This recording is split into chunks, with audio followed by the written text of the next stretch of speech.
Wabarakatuh kepada para pemuji yang terhormat. Kenalkan, nama saya Ahmad Badrul Umam.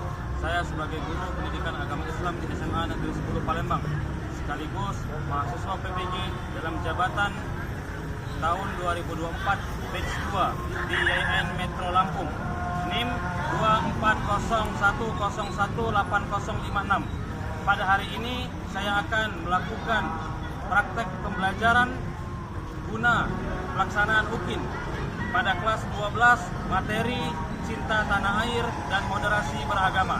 Terima kasih. Assalamualaikum warahmatullahi wabarakatuh.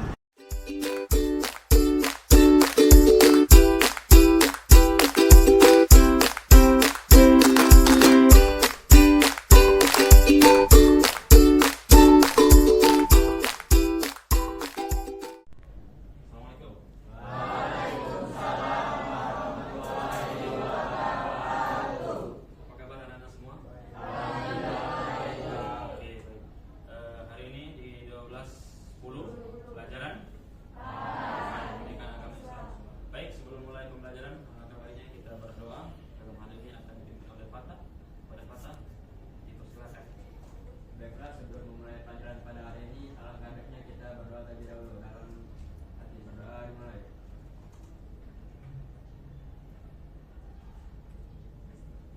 Selesai. Baik, ya kita berdoa juga berniat mudah-mudahan apa yang kita lakukan hari ini menjadi sebuah kebaikan untuk diri kita semua. Amin. Oke, baik. Ada yang tidak masuk hari ini? Iya ya. Hari ini hari Sabtu, banyak yang izin, baik dispensasi ataupun lain sebagainya. Baik, terima kasih anak-anak semua. Minggu lalu kita sudah belajar di bab 5. Hari ini kita belajar di bab 6 tentang cinta tanah air dan moderasi beragama. Kalau kalian atau kita buka di buku di halaman di bab 6, itu membahas tentang cinta tanah air dan moderasi beragama yang ada di bab 2 di semester 2 ini. Oke, baik. Di situ bisa kita lihat ada kisah inspiratif dari Asil Al-Ghifari yang merupakan salah satu seorang pemuda dari kota Mekah, ya. Jadi Asil Al-Ghifari ini melakukan perjalanan jauh. Ia disambut oleh istri Rasulullah. Kemudian yang di Asil Al-Ghifari ini merupakan dulunya punya masa bukan masa muda, masa lalu yang mungkin kita bisa sebut dengan masa lalu yang cukup gelap. Karena kenapa? Al-Ghifari itu dulu banyak digunakan orang yang melakukan begal, perampokan di jalan, penjara orang-orang itu Al-Ghifari. Jadi salah satu orang punya nama Al-Ghifari, namun dia bertaubat. Setelah itu diantaranya bertemu dengan Rasulullah SAW. Ya. Baik, di sini kita hari ini bahas tentang cinta tanah air dan moderasi beragama. Nah, di situ ada ayat Al-Quran, ya. Kalau kita lihat ada Quran surah Al-Qasas dan Al-Baqarah ayat 143. Di sini Bapak akan mengajak kalian semua, ya, bisa kalian lihat di depan ayat Al-Quran. Kita baca sama-sama. Bapak baca dulu, baru kalian baca sama-sama. Oke? Oke. Bismillahirrahmanirrahim. Bismillahirrahmanirrahim. Wa kadzalika ja'alnakum ummatan wasata litakunu syuhada 'alan nasi wa yakunu rasulu 'alaikum syahida wa ma ja'alna qiblatan allati kunta 'alaiha illa lina'lam may yattabi'u rasul mimman yanqalibu ala akibaihi wa in kanat lakabiratan illa ala allazina hadallahu wa ma kana Allah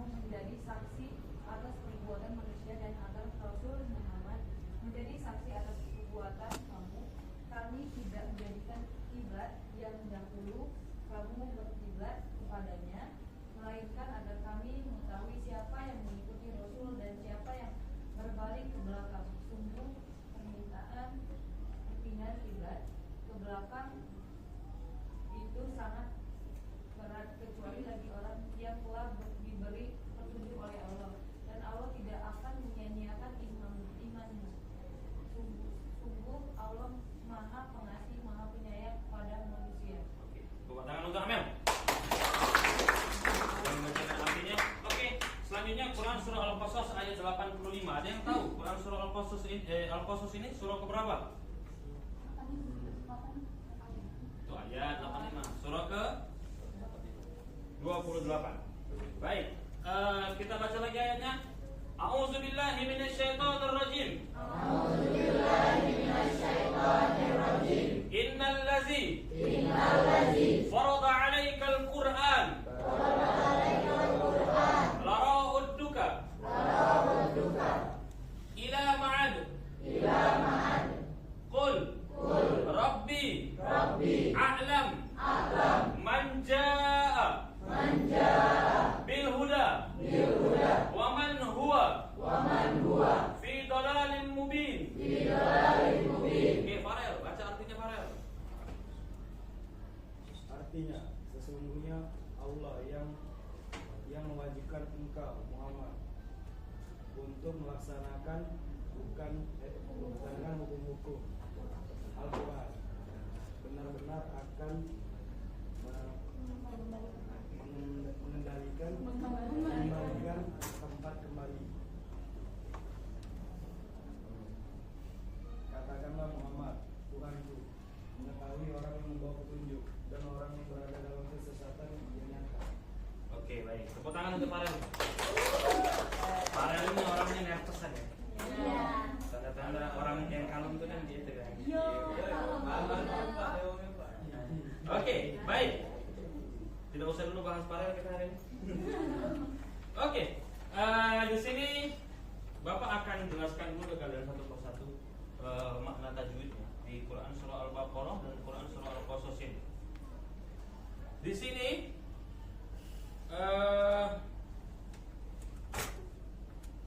bisa kita lihat ada kalimat ja'alnakum ummatau.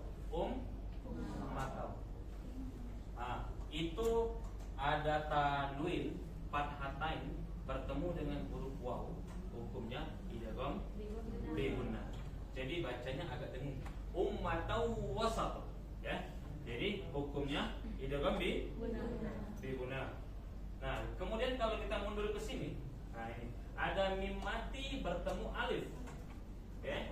Hukum mim mati itu ada lagi, ya. Ada izhar syafawi, ikhfa syafawi. Nah, ini mim mati bertemu alif.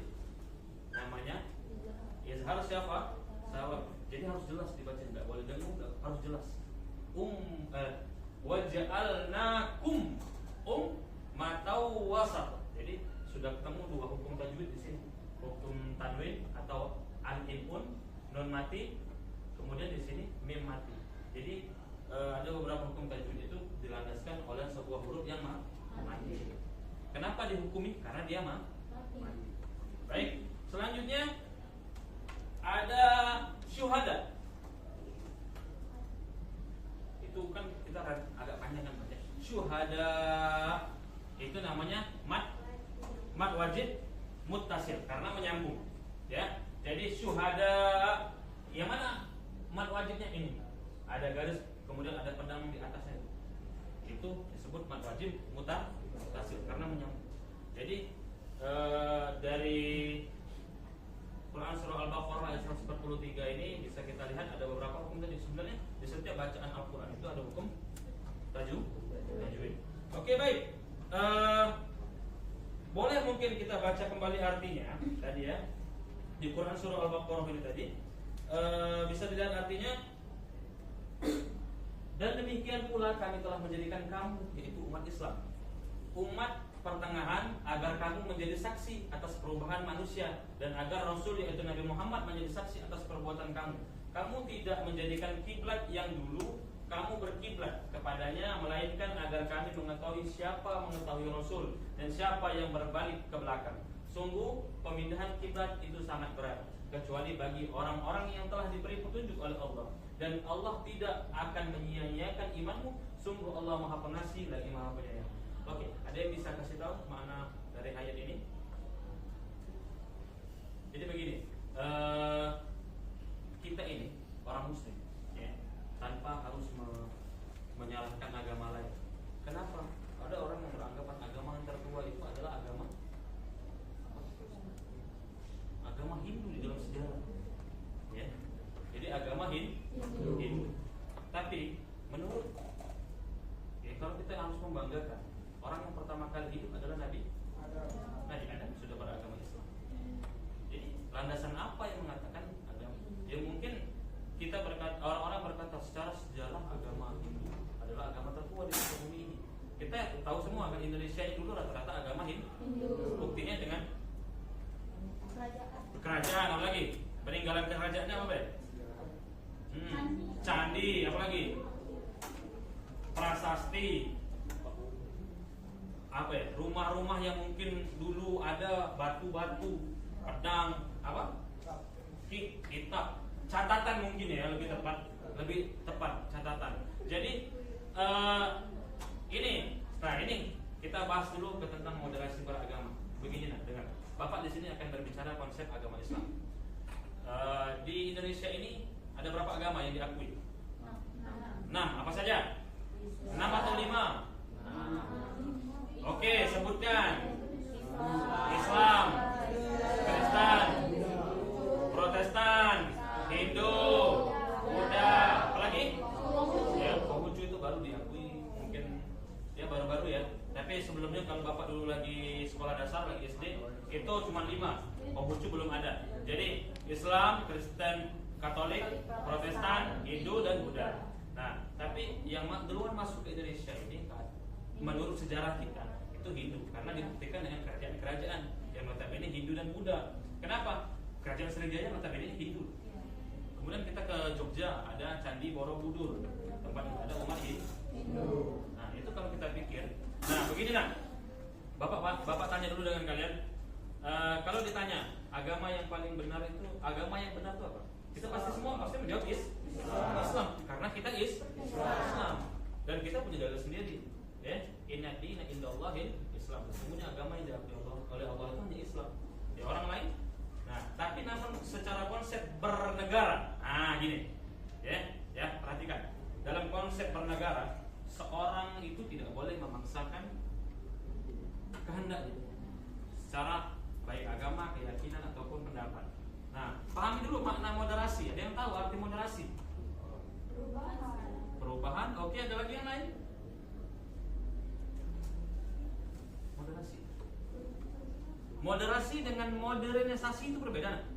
Ya. Oke, apa dulu? Moderasi. Moderasi itu adalah sebuah yang garis besarnya adalah toleransi. Kenapa? Orang Islam. Ini sebuah konsep yang menurut Bapak dikembangkan oleh negara ini saat ini adalah seorang yang menganut agama itu tidak boleh fanatik. Namun secara kita sebagai manusiawi, sebagai orang yang mempunyai keyakinan, kita harus fanatik dengan agama kita, ya kan? Namun dalam artian di sini tidak boleh memaksakan. Kau bukan agama Islam ya? Kau tidak sama kayak kami, bunuh kau. Nah itu tidak boleh. Itu lebih mendekati daripada radikal. Sebuah hal yang tidak diperbolehkan baik secara negara, agama, dan adat budaya manapun. Ya kan? Orang-orang yang melakukan tindakan teroris itu merupakan hal-hal tak baik. Beda bunuh, beda bakar, beda tenggelamkan, beda. Kecuali memang melakukan pelanggaran yang dahsyat. Dan negara kita ini harus kita ketahui adalah negara bukan negara Islam. Walaupun mayoritas Muslim terbesar di dunia adalah Indonesia. Benar kan? Ya. Arab Saudi kecil, tapi lebih besar Indonesia. Nah, kita notabene seluruhnya umat Islam terbesar di Indonesia. Ini adalah umat Muslim terbesar di dunia adalah Indonesia. Dan itulah orang-orang luar negeri itu sedikit sedikit tercengang dengan Indonesia. Kenapa notabene-nya banyak beragama Islam, namun mendiskriminasikan orang-orang yang beragama lain, ya kan? Seperti di Bali. Bali itu mayoritas Hindu kan?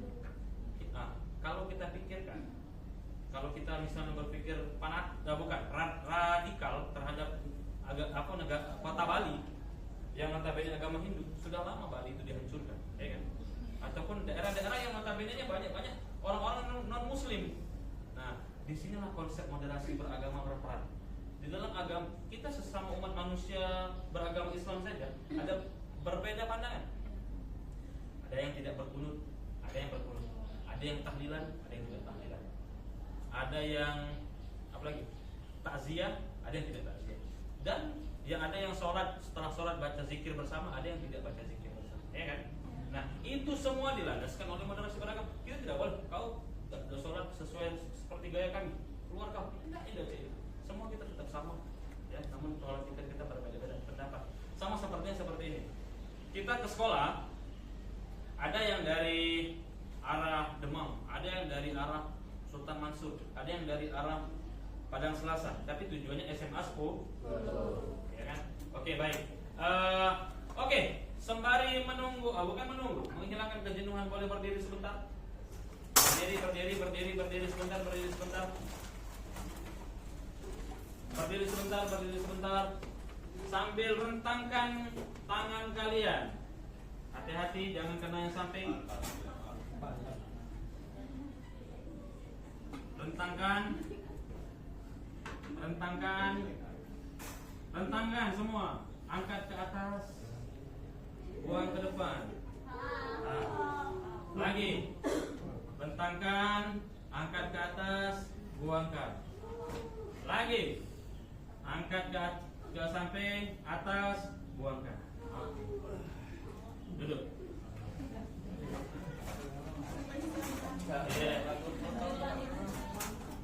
Oke. Itu sebuah penambah energi sementara, ya kan? Manusia ini harus dicas, paham ya?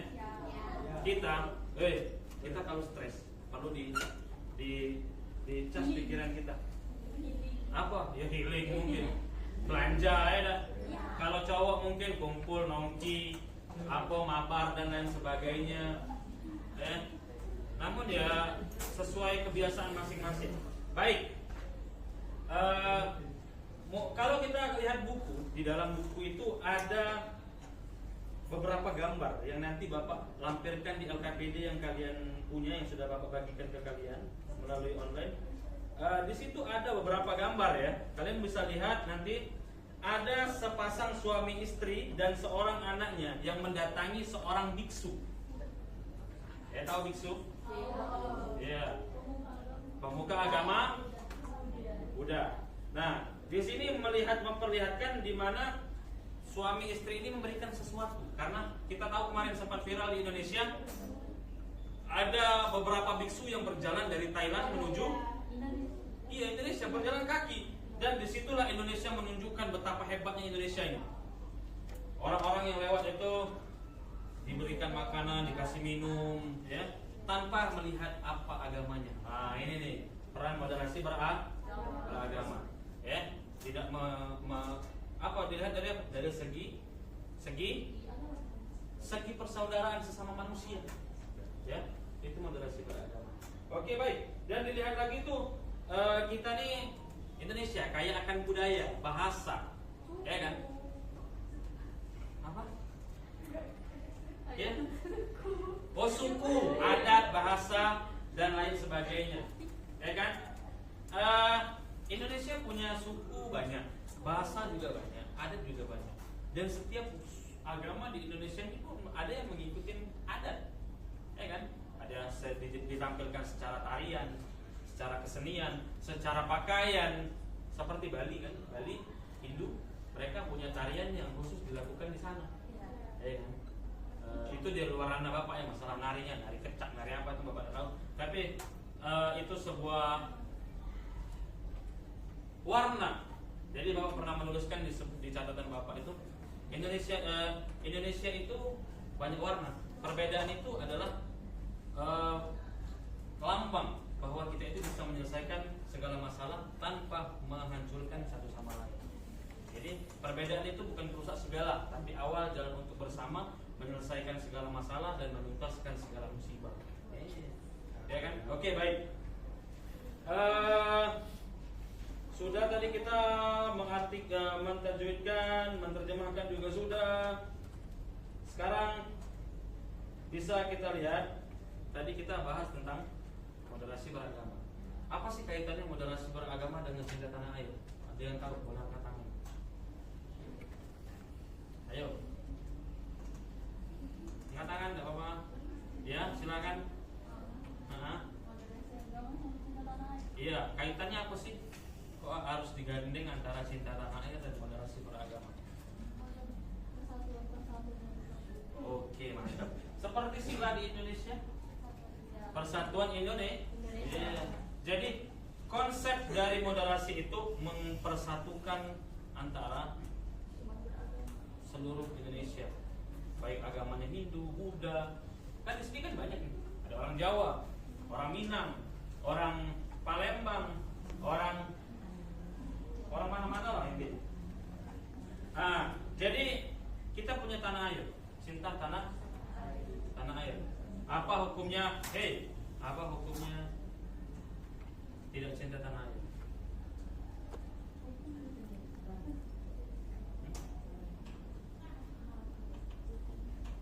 Hubbul watan minal iman. Cinta tanah air merupakan sebagian dari iman. Jadi kalau orang tidak cinta tanah air, dia hampir dikatakan tidak. Kenapa? Bagaimana dia tidak bisa cinta dengan tanah air? Di situ dia mencari rezeki, di situ dia menghidupi anak istri, di situ dia punya teman, di situ dia punya keluarga. Sedangkan dia tidak memiliki cinta kepada tanah air. Oke, baik. Perhatikan duduknya semua. Ayo. Indonesia punya ibu kota? Punya. Ya, waktu itu Jakarta ya. Ini udah berubah sekarang IKN ya. Iya. Ya, terlepas. Tidak, sebelumnya Indonesia sudah pernah juga berubah ibu kota. Ya, dalam sejarah dulu Bandung nggak salah. Jogja. Oh, Jogja benar. Bandung itu lautan api loh. Iya. Nah, itu berpindah kemudian ke Jakarta. Nah, Bapak dulu pernah loh bertanya dengan teman-teman yang memang paham tentang sejarah.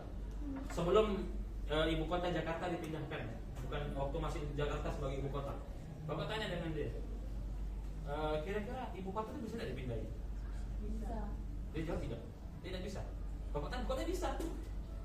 Kalau dari segi sejarah katanya, Indonesia tidak bisa dipindahkan ibu kota karena apa? Pertama, di Jakarta itu disitulah pertama kali proklamasi dikumandangkan. Bapak pikir, oh iya benar ya.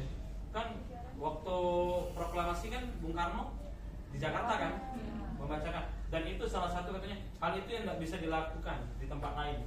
Kita kemerdekaan kita itu diakui di Jakarta. Lantas itulah kenapa Jakarta itu disebut ibu kota. Itu kalau dari segi sejarah. Namun dari segi perundang-undangan ya kita lihat sekarang. Nah, kemudian apakah kalau ibu kota itu berpindah lantas kita tidak cinta tanah air? Bapak pikir tidak mungkin? Tidak mungkin. Karena kita semua tetap harus cinta Indonesia. Dimanapun ibu kotanya, negara kita tetap Indonesia. Makanya Bapak tuh kalau doa Bapak sering begini. Allahumma ja'al hadhihi baldatana Indonesia, hadhihi baldatan thayyibatan rahiyatan marhiyah, radiyatan maradiyah, rahiyatan. Maksud itu negara ini jadikan ya Allah tempat yang membanggakan setiap orang yang tinggal di sini. Baldatun thayyibatun wa rabbul ghafur, tempat yang menyenangkan. Menyenangkan itu dari apa? Kita hidup senang, kita berkeluarga senang, kita punya kawan senang, ya, kerannya perbaiki.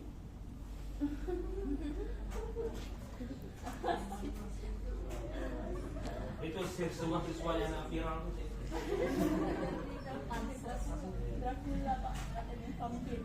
Iya. Oke, baik. Baik, Nak. Di situ bisa kalian lihat di LKPD yang Bapak share ke kalian itu, di file yang Bapak kasih kalian, silakan buka gawainya masing-masing. Oke ya, kalian bisa lihat di bawahnya ada jawaban, bukan jawaban, maksudnya tanya jawab, dan bisa kalian isi jawabannya. Bisa lihat kalian ABC kalau nggak salah. Iya. ABC. ABC. Ada ABC. Sudah terlihat? Ya. Ada kan? Ada. Oke, silakan kalian kerjakan. Bapak kasih waktu karena soalnya sedikit ya. Ya, silakan kalian buka. Kemudian kalian buka, kalian kerjakan. Bapak kasih waktu sebentar karena soalnya sedikit. Tinggal kalian centang-centang saja, ya. Nah ini nih, ya. Kalian isi dulu, kalian lihat baca dulu ayatnya. Kemudian nanti kalian jawab. Jawabnya langsung di sana. Bapak kasih waktu 5 menit dari sekarang. Ya, silakan dikerjakan. Yang sudah silakan angkat gawainya, angkat HP-nya. Langsung ada skornya ya, Pak? Wah, langsung dong. Oke.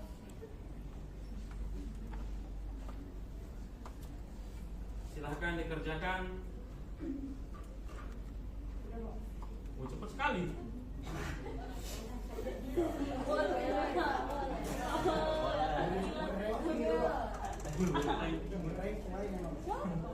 Silakan dikerjakan 5 menit dulu. Baik. Itulah. 5 menit dong, 5 menit. Iya, silakan dikerjakan dulu. Pak. Nah, 5 menit dulu. Kerjakan, semangat. Sudah, Pak.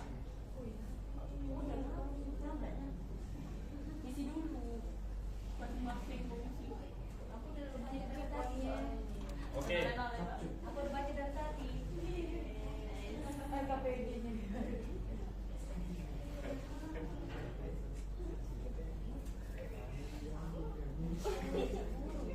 Semangat, semangat, semangat. Selamat Rino ini. Semangat, semangat. Dikerjakan.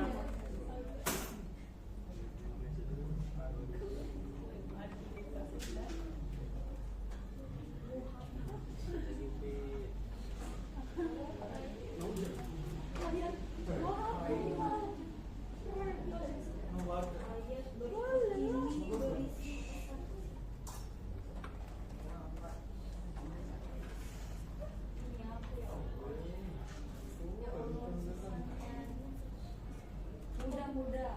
Aku biar.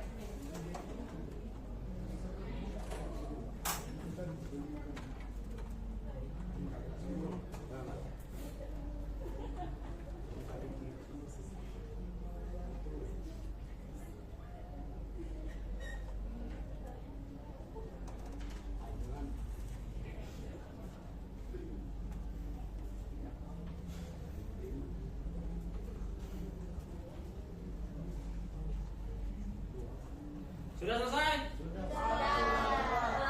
Angkat HP-nya yang sudah selesai, silakan. Lanjut.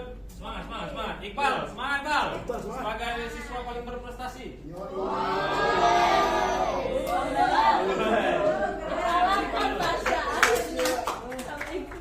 Oke.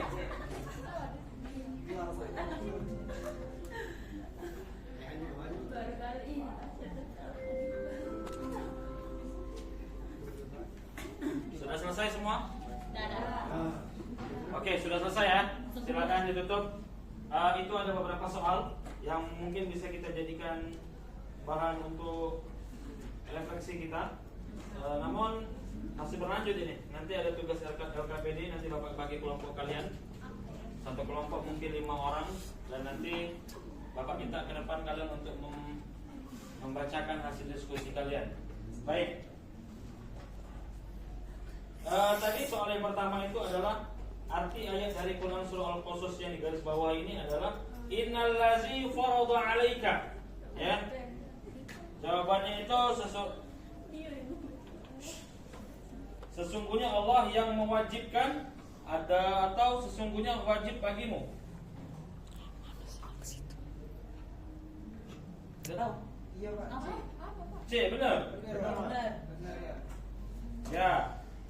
Kemudian ada lagi qul rabbi a'lamu man jaa. Nah, di situ kita lihat ada hukum namanya mad wajib, muttasil, kemudian ikhfa dan mad jaiz munfasil.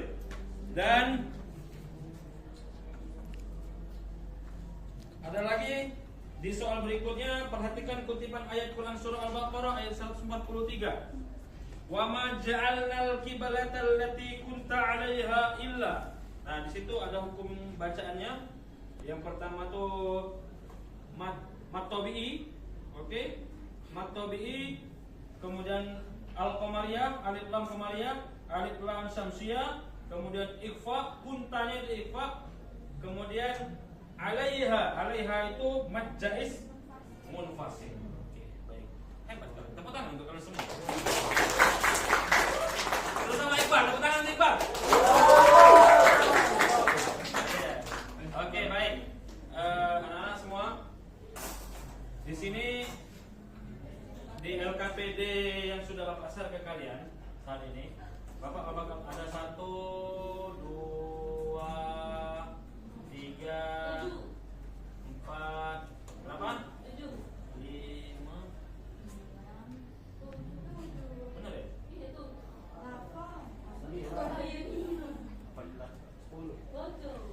7 ya, 7 LKPD-nya ya. Nah, tugas kalian sekarang silahkan, berarti 7. 1, 2, 3, 4, 7 bagi 28. Berapa?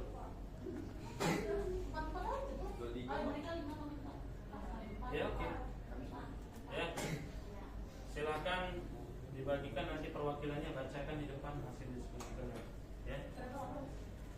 Ya, diskusinya 10 menit cukup kali ini ya. Diskusinya 10 menit. Silahkan membuat kelompok kecil. Silakan. Ya, buat. Ini ada 3 LKPD. Ya, enggak apa-apa. Dibagi berarti Iya. kalau misalnya 6 kelompok ada 2 sama berarti. Enggak apa-apa, sama. Tapi dijelaskan. Silakan buat kelompok kecilnya dulu. Merangkul ke kelompoknya, silakan. Bukan kursinya.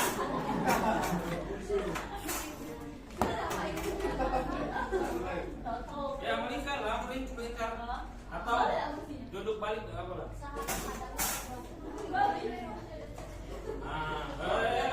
Kursinya balik.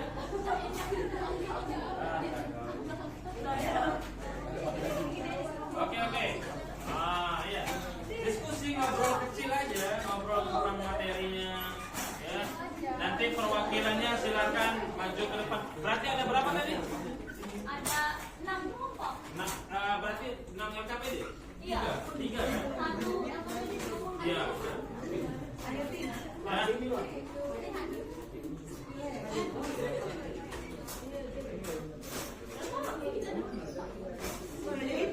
Oh, kamu udah berubah. Ini Pak, ini Mahmud.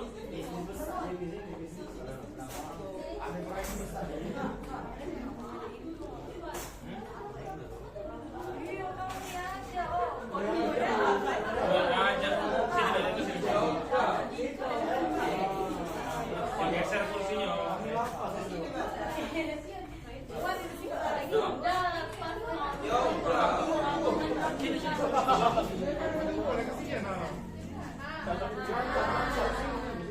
Ayo buka LKPD-nya, buka LKPD-nya.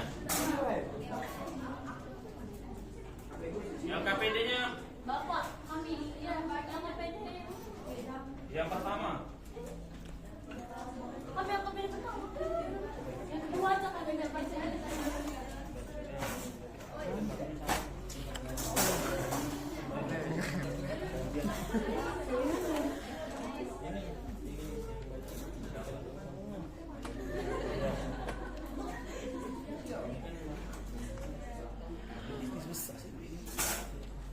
Sini rapi.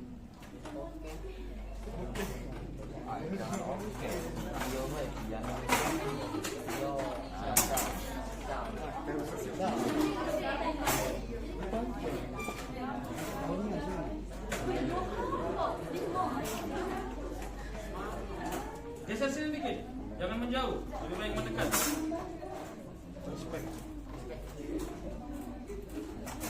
Ya silakan. Iya Pak, benar Pak. Semangat Pak, dari SPU.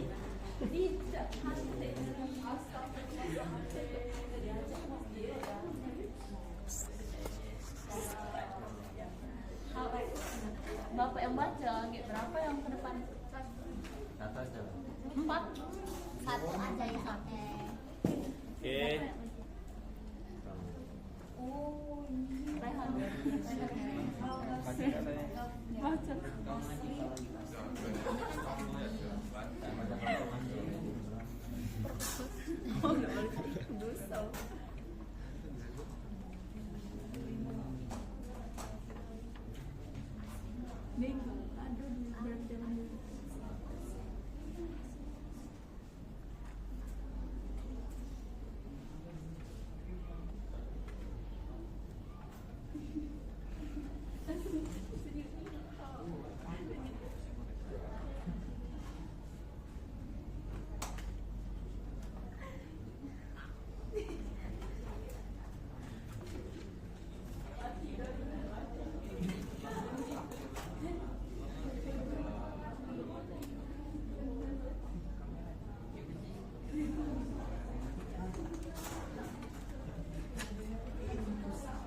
Oke, ayo, semangat. Diskusinya nanti dibacakan di depan. Terutama yang kisah dari seorang sahabat Rasul yang ada nama gelar Al-Ghifari tadi.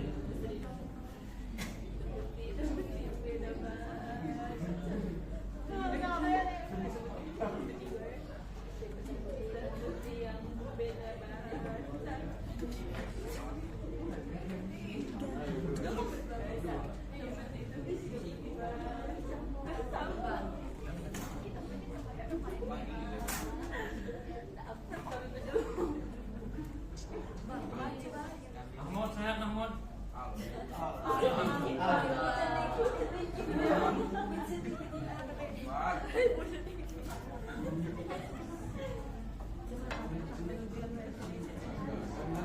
Siap-siap lah, siap-siap. Awas, nggak boleh kaku, harus lancar, nggak boleh melingkut, tidak storytelling. Pokoknya kalau di sini bilang jawab hasil diskusi ini. Bisa video-video.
Oke, cukup diskusinya. Silakan perwakilan dari kelompoknya itu membacakan terutama kisah asli Bali.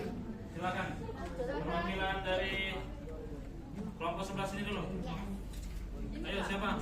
Silakan. Ayo. Ayo sini.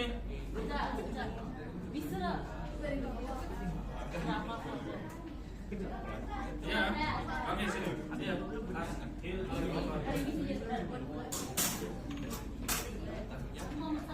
Ya, ya, ya sih. Oke.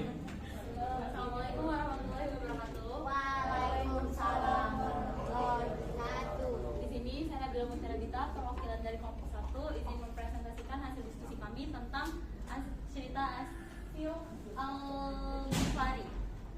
Asil Al-Ghifari, seorang sahabat Rasulullah SAW bernama Asil Al-Ghifari, suatu hari baru pulang dari Mekah. Setelah melakukan perjalanan jauh itu, ia tidak segera pulang ke rumahnya di Madinah. Namun ia justru terlebih dahulu sowan kepada Rasulullah. Sampai di rumah Rasul, ia disambut oleh Syaidah Aisyah istri Rasulullah. Ceritakan kepadaku wahai Asil, bagaimana kondisi Mekah saat ini? Tanya Aisyah. Aku menyaksikan betapa Mekah sekarang sudah sangat subur serta bening aliran sungainya. Jawab Asil. Rasulullah yang masih berada di dalam kamar segera menimpali percakapan mereka. Coba ulangi Asil, bagaimana kondisi Mekah terkini? Demi Allah ya Rasulullah, Mekah tumbuh subur dengan tanaman-tanamannya serta tampak hijau dan sejuk dengan aliran sungainya. Mendengar jawaban itu, Rasulullah menatap jauh keluar rumah, sebuah tatapan kerinduan akan kampung halaman. Cukup, jangan membuatku tambah bersedih, ucap Rasul. Cerita ini ditulis oleh Abil Walid Muhammad bin Abdullah Al-Arzaki dalam Ahbaru Makkah wa Mafatihah Minal Atsar. Ia hendak menjelaskan betapa Rasulullah dirundung rasa rindu yang teramat sangat kepada tanah kelahirannya. Peristiwa ini telah menjadi salah satu argumen para ulama betapa kecintaan terhadap tanah air dan tempat asal bukan saja perlu bahkan wajib. Ya. Oke, terima kasih. Tepuk tangan. Perwakilan kelompok selanjutnya, silahkan.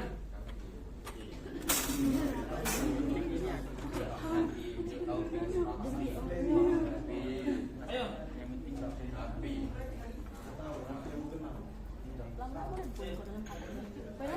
Kaki habis ini.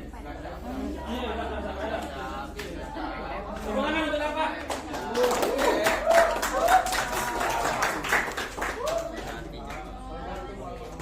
Waalaikumsalam warahmatullahi wabarakatuh. Perkenalkan, saya Gafar Imansyah dari kelompok 2. Di sini saya akan membacakan kisah Asil Al-Ghifari.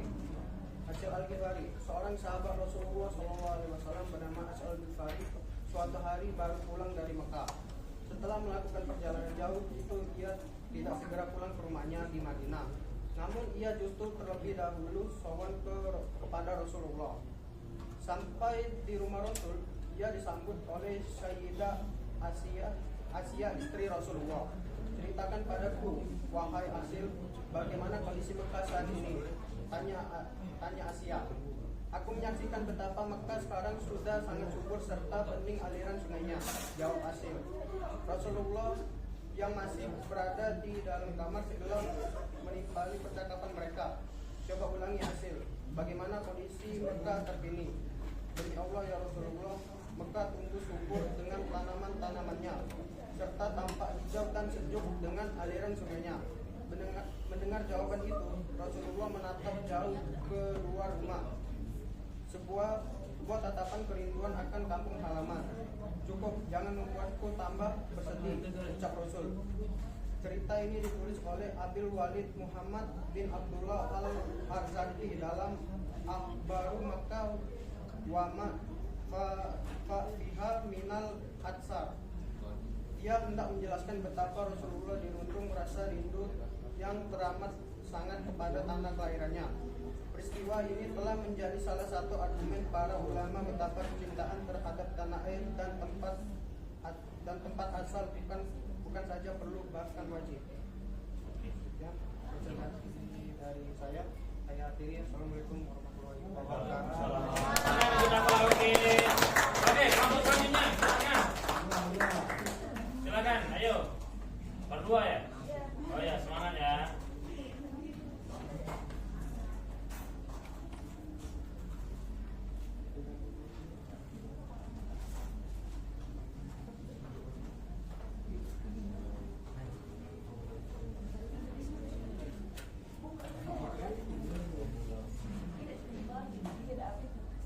Oke, yuk. Assalamualaikum warahmatullahi wabarakatuh. Waalaikumsalam warahmatullahi wabarakatuh. Perkenalkan, kami dari perwakilan dari kelompok 3. Nama saya Aisyah. Nama saya Aurel Banya. Di sini izinkan kami untuk menyampaikan hasil diskusi kami dengan membacakan ayat Quran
kelompok.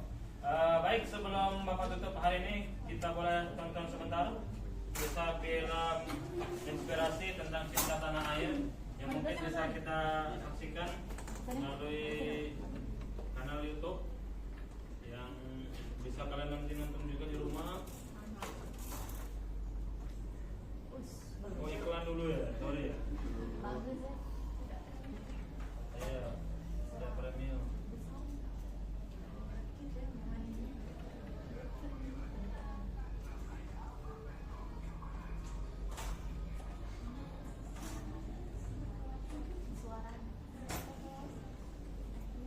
Lain kali ya, premiumnya lain kali.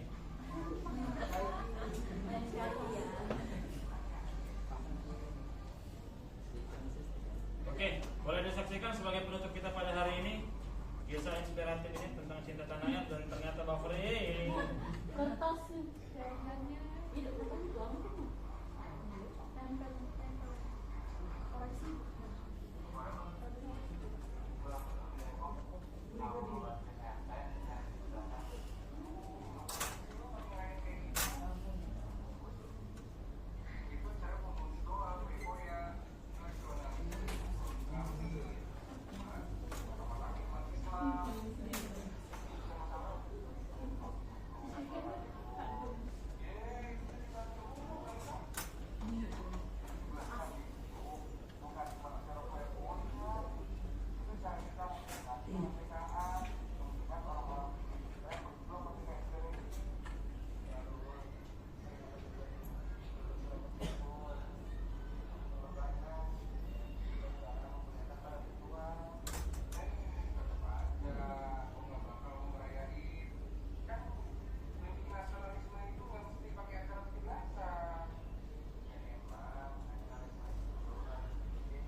sedikit tentang kisah inspiratif ini menandakan kita itu dituntut harus cinta tanah air. Seseorang itu baik dia kecil, tua, muda, laki-laki atau perempuan dituntut untuk cinta tanah air. Oke, baik. Ada pertanyaan sampai sini kira-kira? Tidak ada. Baik. Kesimpulan pembelajaran kita hari ini adalah kita sebagai umat ataupun sebagai manusia yang tinggal di Indonesia ini wajib cinta tanah air dan menghargai kepercayaan orang masing-masing. Tidak boleh di antara kita itu menjatuhkan, menjelekkan atau menghinakan orang lain. Baik, mudah-mudahan sampai sini cukup yang Bapak sampaikan.